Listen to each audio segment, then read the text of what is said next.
ಇವತ್ತಿನ ನಮ್ಮ ರೆಸಿಪಿ ಎಳ್ಳು ಬೆಲ್ಲ ತಿಂದು ಒಳ್ಳೆ ಮಾತಾಡೋಣ. ಫ್ರೆಂಡ್ಸ್, ಹಲೋ ವ್ಯೂವರ್ಸ್, ವೀಕ್ಷಕರಿಗೆಲ್ಲ ನಮಸ್ಕಾರ. ಸ್ವಯಂ ಕಲಿಕೆ ಅಭಿಮಾನಿಗಳಿಗೆ ಸ್ವಾಗತ. Welcome to the family, welcome to ಅನುಸ್ವಯಂಕಲಿಕೆ. ನೋಡಿ ಕಲಿ.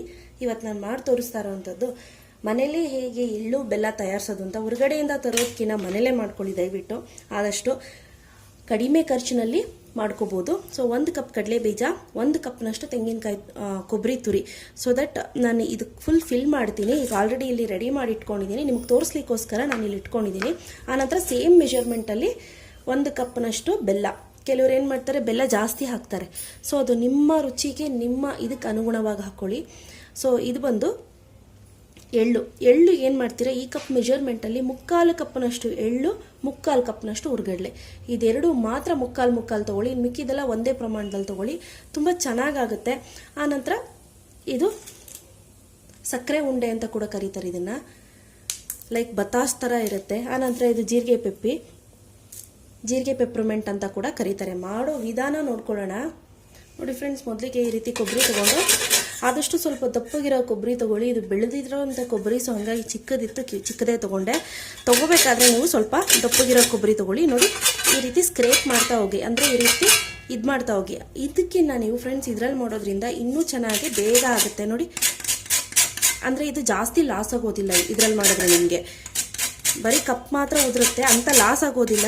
ಸೊ ಇಲ್ಲಪ್ಪ ನಾನು ಇದನ್ನು ಮತ್ತೆ ರೀಯೂಸ್ ಮಾಡ್ತೀನಿ ಅನ್ನೋರು, ನೀವು ಇದನ್ನು ಪುಳಿಯೋಗರೆಗೆ ಅಥವಾ ಈ ಗೊಜ್ಜು ಮಾಡ್ತೀವಿ ನೋಡಿ, ರೆಡಿ ಪುಳಿಯೋಗರೆ ಗೊಜ್ಜು, ಇನ್ಸ್ಟೆಂಟ್ ಪುಳಿಯೋಗರೆ ಗೊಜ್ಜು, ಹೇಗೆ ನಿಮಗೆ ಇದು ಸಿಗುತ್ತೆ ನೋಡಿ ಅಯ್ಯಂಗಾರ್ ಪುಳಿಯೋಗರೆ, ಆ ಥರ ಗೊಜ್ಜುಗಳಿಗೂ ಕೂಡ ನೀವು ಇದನ್ನು ಯೂಸ್ ಮಾಡ್ಕೋಬೋದು. ಈ ರೀತಿ ನೀಟಾಗಿ ಹಚ್ಚಿಟ್ಕೊಳ್ಳಿ. ಫ್ರೆಂಡ್ಸ್, ಇದನ್ನು ಮಾಡಬೇಕಾದ್ರೆ ತುಂಬ ಮುಖ್ಯವಾದದ್ದು ಏನಪ್ಪ ಅಂದರೆ ಕೈ ಹುಷಾರು. ಕೈ ತುಂಬ ಸತಿ ಕುಯ್ಕೊತಾರೆ. ನಾನಂತೂ ತುಂಬ ಸತಿ ಲೆಕ್ಕ ಇಲ್ಲದಷ್ಟು ಕುಯ್ಕೊಂಡಿದ್ದೀನಿ.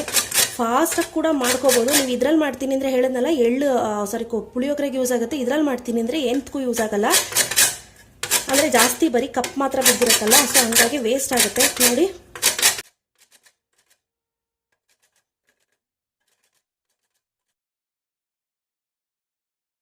ಸುಲಭವಾದ ಅರ್ಥ ಆಗುತ್ತೆ, ಅಂದರೆ ಅರಿಯುತ್ತೆ.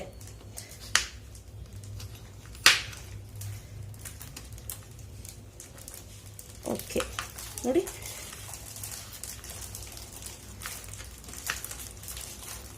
ಈ ರೀತಿ ನಿಮ್ಗೆ ಸೈಜ್ ಸ್ವಲ್ಪ ದಪ್ಪ ಆಯಿತು ಅಂದರೆ ಮತ್ತೆ ಅದನ್ನು ಎರಡೆರಡು ಈ ರೀತಿ ಮಾಡ್ಕೊಳ್ತಾ ಹೋಗಿ. ಈ ರೀತಿ ಆನಂತರ ಫ್ರೆಂಡ್ಸ್, ಬೆಲ್ಲ ನೀವು ಈ ಥರ ಹಚ್ಚ ಬೆಲ್ಲ ತೊಗೊಳ್ತೀನಿ ಅಂದರೆ ತುಂಬ ಸಲೀಸಾಗಿ ಮಾಡ್ಕೋಬೋದು. ಉಂಡೆ ಬೆಲ್ಲ ತೊಗೊಳ್ತೀನಿ ಅಂದರೆ ಸ್ವಲ್ಪ ಕಷ್ಟ ಆಗುತ್ತೆ. ಅದೇನಾಗ್ಬಿಡುತ್ತೆ ಅಂದರೆ ಪುಡಿ ಆಗ್ಬಿಡುತ್ತೆ. ಸೊ ಆ ಪುಡಿ ಆದಾಗ ಸ್ವಲ್ಪ ದಪ್ಪ ಸೈಜೇ ಇರಲಿ.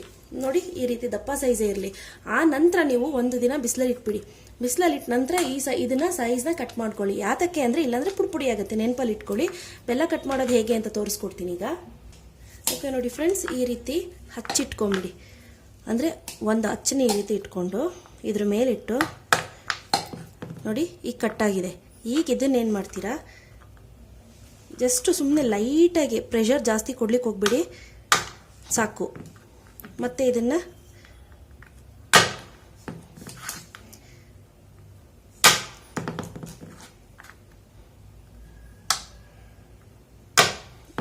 ನೋಡಿ ಈ ಸೈಜ್ ಬಂದರೆ ನಿಮಗೆ ಆರಾಮ್ಸೆ ಸಾಕಾಗುತ್ತೆ. ಈಗ ಇದನ್ನು ಕೂಡ ಈ ರೀತಿ ಎಲ್ಲ ಹಚ್ಚಿಟ್ಕೊಳ್ಳಿ. ನಾನು ಈ ಬೆಲ್ಲ ಆದರೆ ನಾನು ಹೇಳಿದ್ನಲ್ಲ, 1 ದಿನ ಬಿಸಿಲಲ್ಲಿ ಒಣಗಿಸಿ ಈ ರೀತಿ ಕಲರ್ ಚೇಂಜ್ ಆಗುತ್ತೆ. ಆನಂತರ ನೀವು ಇದನ್ನು ಕಟ್ ಮಾಡ್ಕೋಬೋದು. ಇದಾದರೆ ಬಿಸ್ಕೆಟ್ ಥರ ಕಟ್ ಆಗಿಬಿಡುತ್ತೆ. ನೋಡಿ, ಸಲೀಸಾಗಿ ಆರಾಮಾಗೆ ಕಟ್ ಆಗುತ್ತೆ. ಇದು 1 ದಿನ ಬಿಸಿಲಲ್ಲಿ ಇಟ್ಕೊಂಡು ಆನಂತರನೇ ನೀವು ಇದನ್ನು ಹಚ್ಚಿಟ್ಕೋಬೇಕಾಗತ್ತೆ.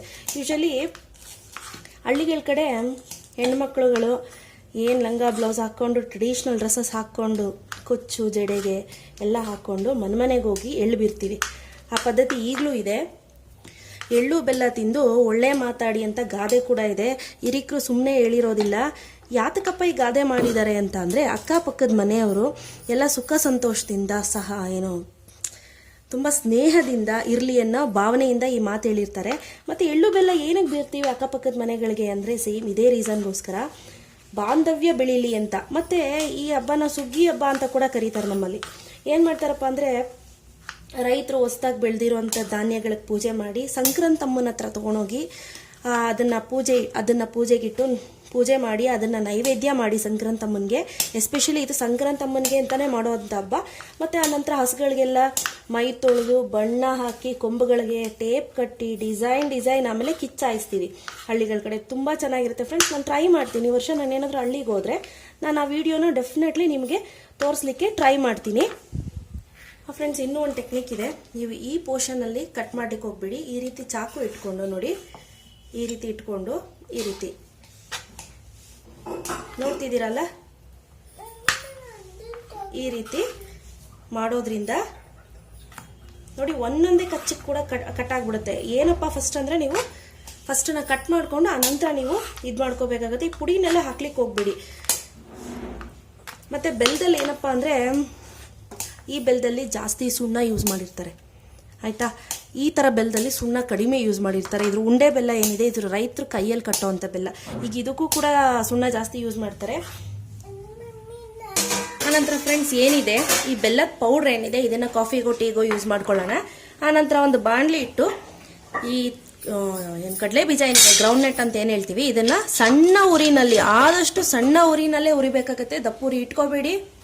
ಫ್ರೆಂಡ್ಸ್ ನೋಡ್ತಿದ್ದೀರಲ್ಲ ಕಡಲೆ ಬೀಜ ನೋಡಿ ಈ ರೀತಿ ತಗೊಂಡು ಹಿಂಗಂದ್ರೆ ಸಿಪ್ಪೆ ಬಂದಬೇಕು ಸಾಕು. ಮತ್ತು ಕಡಲೆ ಬೀಜದಲ್ಲಿ ಇನ್ನೊಂದು ಏನಪ್ಪ ಅಂದರೆ ನೀವು ನೋಡಿ ಹೋಯ್ತದು ನೋಡಿ ಈ ರೀತಿ ತೆಗ್ದಿರ್ತೀರಲ್ಲ, ತೆಗೆದ್ಮೇಲೆ ಈ ಇದಿರುತ್ತೆ ನೋಡಿ, ತಡೀರಿ ಕಾಣಿಸ್ತಿದೆಯಲ್ಲ, ಇದು ಕಹಿ ಹೊಡೆಯುತ್ತೆ ನಿಮಗೆ.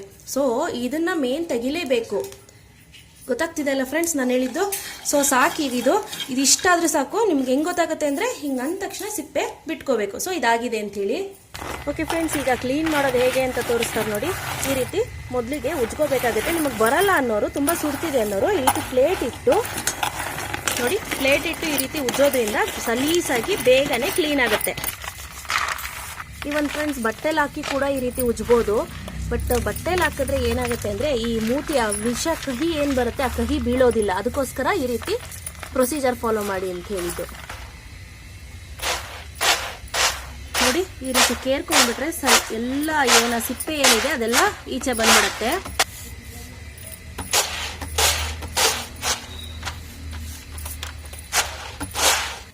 ಓಕೆ ಫ್ರೆಂಡ್ಸ್, ಕಡಲೆ ಬೀಜ ಕೂಡ ತಯಾರಾಗಿದೆ. ಈಗ ಎಳ್ಳು ಹುರ್ಕೊಳ್ಳೋಣ. ಎಳ್ಳನ್ನ ಸಣ್ಣ ಉರಿನಲ್ಲೇ ಉರಿಬೇಕಾಗುತ್ತೆ, ನೆನಪಲ್ಲಿರಲಿ. ತುಂಬ ಸಣ್ಣ ಉರಿನಲ್ಲಿ ಹುರ್ಕೋಬೇಕು ಫ್ರೆಂಡ್ಸ್. ಎಳ್ಳ ಹತ್ರ ಕೈ ಬಿಡ್ಲಿಕ್ಕೆ ಹೋಗ್ಬೇಡಿ. ಓಕೆ ಫ್ರೆಂಡ್ಸ್, ನೋಡಿ ಈ ಕಲರ್ ಬಂದರೆ ಸಾಕು. ಈಗ ಇದನ್ನ ಇಮಿಡಿಯೇಟ್ ಆಫ್ ಮಾಡ್ಕೊಳ್ಳಿ.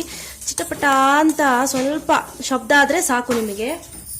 ಫ್ರೆಂಡ್ಸ್, ಉರ್ಗಡ್ಲೆ ಉರಿಯೋ ಅವಶ್ಯಕತೆ ಇಲ್ಲ. ಇನ್ ಕೇಸ್ ನಿಮ್ಮ ಉರ್ಗಡ್ಲೆ ಒಂದು ತಿನ್ ನೋಡಿ ಒಂಥರ ಮೆತ್ತಗಿದೆ ಅಂದರೆ ಸುಮ್ಮನೆ ಈಗ ಆಫ್ ಮಾಡಿರೋ ಬಾಣಲಿ ಏನಿದೆ ಅದಕ್ಕೆ ಸುಮ್ಮನೆ ಈಗ ಹಾಕ್ಕೊಳ್ಳಿ ಅಷ್ಟೇ. ಇದನ್ನೇನು ಉರಿಬಾರ್ದು ಫ್ರೆಂಡ್ಸ್. ಈಗ ಇಲ್ಲಿ ರೆಡಿ ಮಾಡಿ ಇಟ್ಕೊಂಡಿದ್ದೀನಿ. ಇದನ್ನ ಮಿಕ್ಸ್ ಮಾಡೋದು ಹೇಗೆ ನೋಡ್ಕೊಳ್ಳೋಣ. ನೋಡ್ತಿದ್ದೀರಲ್ಲ ಎಲ್ಲ ಒಂದೊಂದು ಕಪ್ ಮೆಜರ್ಮೆಂಟ್ ಅಲ್ಲಿ ಇದೆ. ಇದು ಮಾತ್ರ ಮುಕ್ಕಾಲು ಕಪ್ಪು. ನೋಡಿ ಫ್ರೆಂಡ್ಸ್, ನೀವು ಯಾವ ಬಾಕ್ಸಲ್ಲಿ ಮುಚ್ಚಿಡ್ತೀರೋ ಅದೇ ಬಾಕ್ಸ್ ತಗೊಳ್ಳಿ. ಮೊದಲಿಗೆ ಕಡಲೆ ಬೀಜ,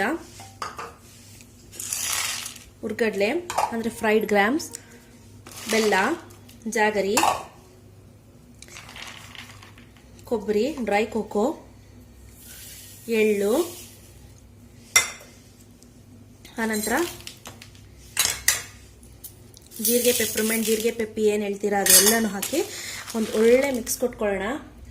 ಓಕೆ ಫ್ರೆಂಡ್ಸ್, ನೋಡಿ ಈ ರೀತಿ ನೀವು ಯಾವಾಗಲೂ ಕೊಡಬೇಕಾದ್ರೆ ಏನು ಮಾಡಬೇಕು, ಈ ತಳದಿಂದ ಕೆಳಗಡೆಯಿಂದನೇ ಎತ್ಕೋಬೇಕಾಗತ್ತೆ.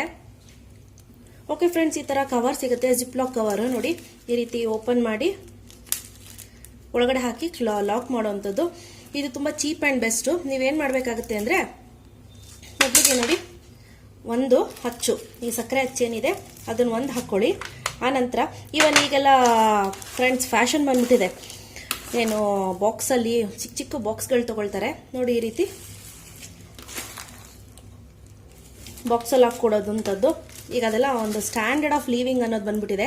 ಮುಂಚೆ ಎಲ್ಲ ಅದೆಲ್ಲ ಇರಲಿರಲಿಲ್ಲ. ನಂತರ ಈ ರೀತಿ ಜಿಪ್ ಲಾಕ್ ಹಾಕಿ ಇಟ್ಬಿಡಬೇಕು. ಸೊ ಎಷ್ಟು ಜನ ಬರ್ತಾರೆ ಅಂತ ಹೇಳಲಿಕ್ಕೆ ಆಗೋದಿಲ್ಲ. ಸೊ ಈ ರೀತಿ ಮಿನಿಮಮ್ ಅಂದರೆ ಒಂದು 25 ಪ್ಯಾಕೆಟ್ಸ್ನ ಮಾಡಿ ರೆಡಿ ಮಾಡಿ ಇಟ್ಕೊಳ್ಳಿ. ಅಥವಾ ಈ ಥರ ಸಕ್ಕರೆ ಹಚ್ಚಾದರೂ ಹಾಕೋಬೋದು, ಈ ಥರ ಬೆಲ್ಲದ ಹಚ್ಚಾದರೂ ಹಾಕೋಬೋದು. ಇದು ನಿಮ್ಮ ಅನುಕೂಲಕ್ಕೆ ತಕ್ಕನಂಗೆ. ಓಕೆ ಫ್ರೆಂಡ್ಸ್, ನೋಡ್ತಿದ್ದೀರಾ ಅಲ್ವಾ, ಈ ರೀತಿ ಜಿಪ್ ಲಾಕ್ ಕವರ್ನಲ್ಲಿ ಮಾಡಿಡೋದ್ರಿಂದ ತುಂಬ ಸುಲಭವಾಗಿ ಕೊಡ್ಬೋದು. ಆನಂತರ ಇದೇನು ಜಿಪ್ ಲಾಕ್ ಕವರ್ ತುಂಬ ಏನು ಕಾಸ್ಟ್ಲಿ ಇರೋದಿಲ್ಲ. 150 ಗ್ರಾಮ್ಗೆ 40 ರೂಪಾಯಿ ಇರುತ್ತೆ. ಸೊ ಇಷ್ಟೇ ಇವತ್ತು ನಾನು ಮಾಡಿದ್ದು. ಇಷ್ಟ ಆಯಿತು ಅಂದರೆ ಲೈಕ್ ಬಟನ್ ಹಿಟ್ ಮಾಡಿ. ಇನ್ನು ಇಷ್ಟ ಆಯಿತು ಅಂದರೆ ಶೇರ್ ಮಾಡಿ. ಗೊತ್ತಲ್ವಾ ನನ್ನ ಚಾನಲ್ ಹೆಸರು ಅನುಸ್ವಯಂ ಕಲಿಕೆ. ನೋಡಿ ಕಲಿ. ಟಿಲ್ ದೆನ್ ಟೇಕ್ ಕೇರ್, ಬಾಯ್. ಎಳ್ಳು ಬೆಲ್ಲ ತಿಂದು ಒಳ್ಳೆ ಮಾತಾಡಿ.